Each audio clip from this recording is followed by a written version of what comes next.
An Engineer Like Me by Dr. Zini Samara and illustrated by Nija Sorrell.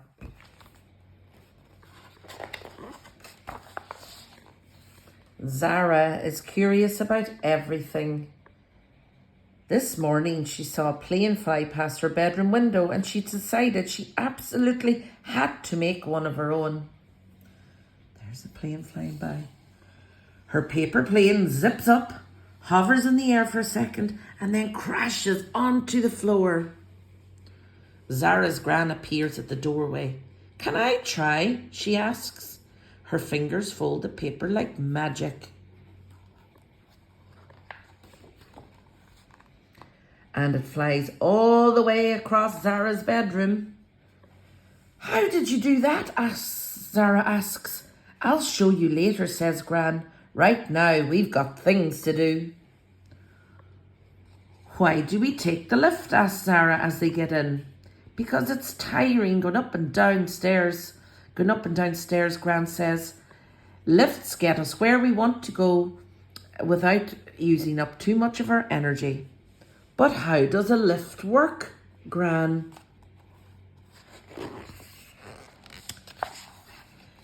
"The lift uses cables around a pulley." Gran explains. "These are powered by an electric motor. When the motor moves one way, the lift goes up. And when it turns the other way, the lift goes down." And here at the bottom we've counterweight, a metal weight that balances the weight of the lift. And the cables are metal ropes that support the lift. And the pulley here is a wheel with a groove for the cables to turn, to run through and change direction. And the electric motor moves the lift and the counterweight up and down. Outside, another plane is taking off. It's huge and looks very heavy compared to the paper plane Gran made fly across Zara's bedroom.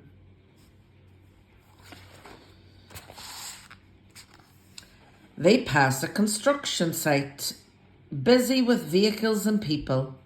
"How can that crane lift something so heavy?" Zara asks. Cranes use counterweights to even out their load. "A bit like a seesaw needs two people at either end to balance," explains Gran.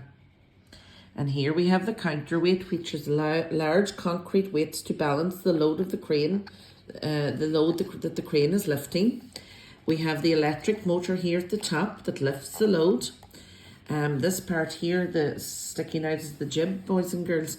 And then we have the cab where the operator controls the crane. And here we have the trolley, a machine to move the load along the crane's jib. And very important bit, the hook that holds the weight there hanging off the trolley. And the jib and the trolley moves over and back the jib and puts all the materials into the right place. "And why is that truck pushing so much sand about?" Zara asks, pointing. "That's a bulldozer. It's used to move sand or soil from one place to another with its big, wide blade." Zara spots a plane-shaped shadow on the ground. "How do planes fly, Gran?"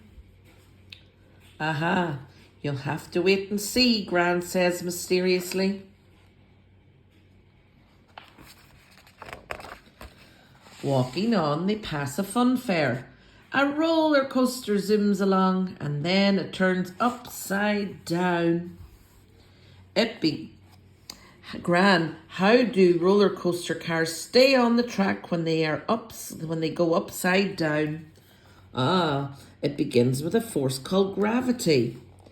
When the car starts at the top, gravity makes it go faster and faster down the hill, which creates energy. The roller coaster car stores this energy, which then pushes them up the next hill or even around a loop-de-loop. When Zara and Gran reach the shop, they take the escalator up. Zara stares at the moving steps, wishing she could see what was underneath them. "How do escalators work, Gran?" Well, they use motors like lifts do, but the motor powers a big chain instead of a pulley, just like the chain on your bike. And here we have the electric motor and the step chain. A motor powers chain that pulls the steps along. And here it is, pulling the steps along. But Zara can't see it, can she, boys and girls? Gran collects some books she ordered and placed them in her trolley. I know why you brought your trolley, Zara says. It's much easier to carry heavy things by pulling them on wheels. Where else would we do that, boys and girls? Where else might we use something on wheels? Think about that. We'll talk about it when we're reading the book. During a well-earned break at the shop's cafe, Zara wonders, what's Wi-Fi for, Gran? Wi-Fi sends information across the world without needing wires. It uses things called radio waves instead. An American actress called Hedy Lamarr helped to develop the use of radio waves. Along with her friend George Antheil, she created something called the Secret Communications System. By using radio waves, it sent information in an unbreakable code. The military later used it to send top secret messages. That way, enemies couldn't understand them. So here is Hedy and George working on the radio waves. Hedy Lamarr sounds clever, Zara says. Gran nods. She was a great engineer and loved solving problems. Waiting for their bus home, Gran points at the cars driving past. Chances are at least one of those cars was made by another great female engineer. When Alicia Bowler Davis was a child, she loved solving problems and understanding how things worked. If the iron or the washing machine at home broke, she'd figure out how to fix it. And every Christmas Day, she was the one who put together all the new toys for her siblings, not her parents. Alicia's teacher told her that she could be an engineer, but she didn't know what that was. And as soon as she found out, Alicia was certain she was going to be one. She went to work at the General Motors car company, solving problems so the cars ran better. She ended up being in charge of 150 car factories.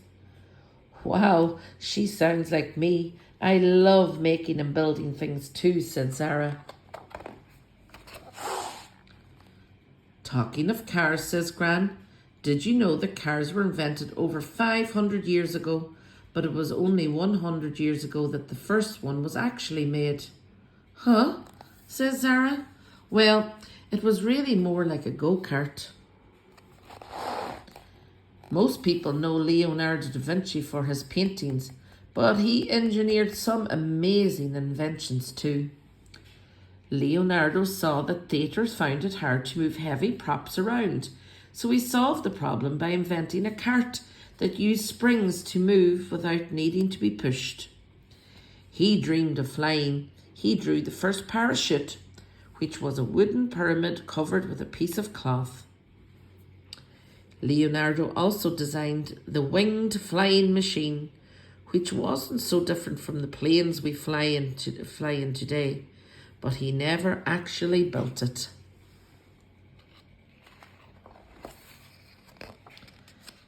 See that skyscraper, Gran asks.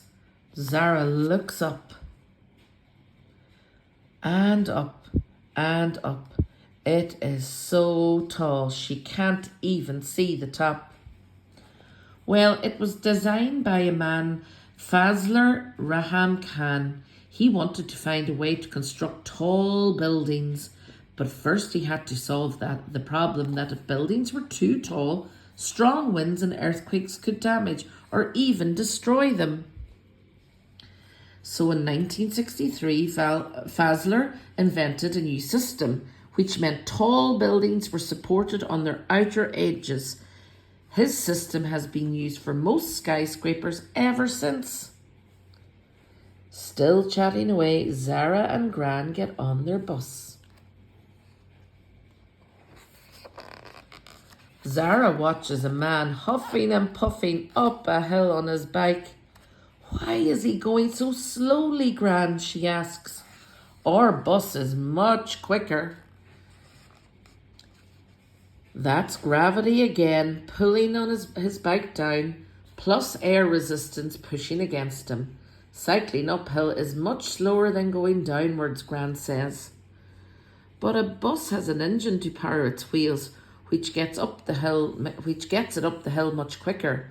That cyclist has only his legs to power his bike. Come on, we're getting off. We've got one more place to visit before we go home. And here's Granny explaining the air resistance, the force that pushes against the moving object, that is the cyclist on the bike, and gravity is the force that pulls all the objects towards the planet's centre, and that's pulling them down. We're at the airport, Sarah shouts. She's never seen a plane close up.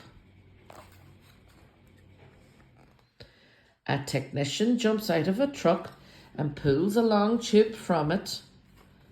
She fixes the tube into a socket underneath the plane to fill it up with fuel.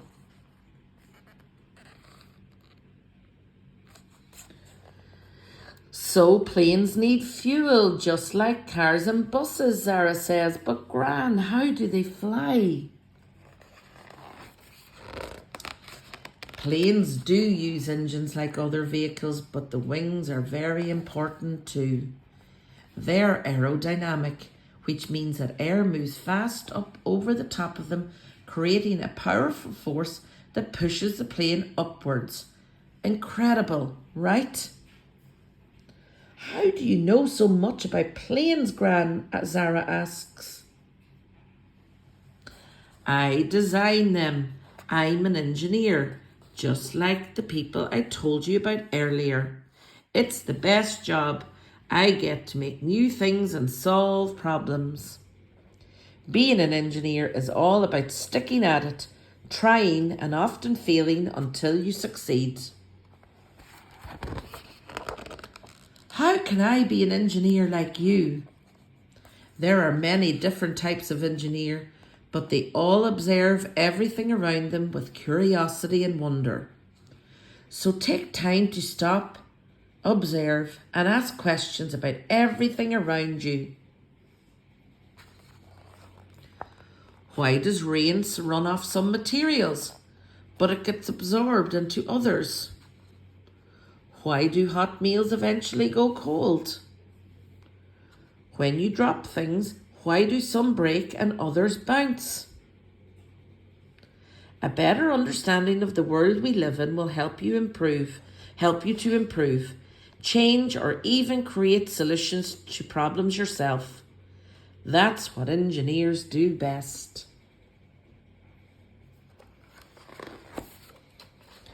How do engineers solve problems? Let's say you're trying to drop an egg from a height without breaking it.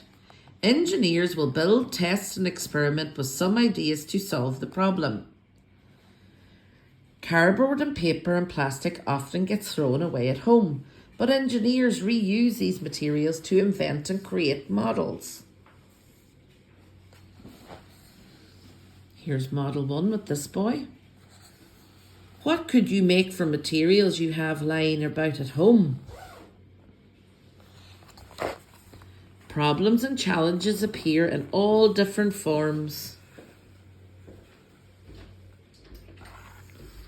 Sometimes the answers are not easy to find, so don't be afraid to keep trying. Remember, finding out what doesn't work teaches us as much as discovering what does. Explore your own ideas and let your imagination run free. Good engineers make the world a better place. So maybe, boys and girls, we'll come up with some wonderful invention someday, just like Zara and her grandmother have done, and they have engineer minds like all the boys and girls in our class. Gura Maigav.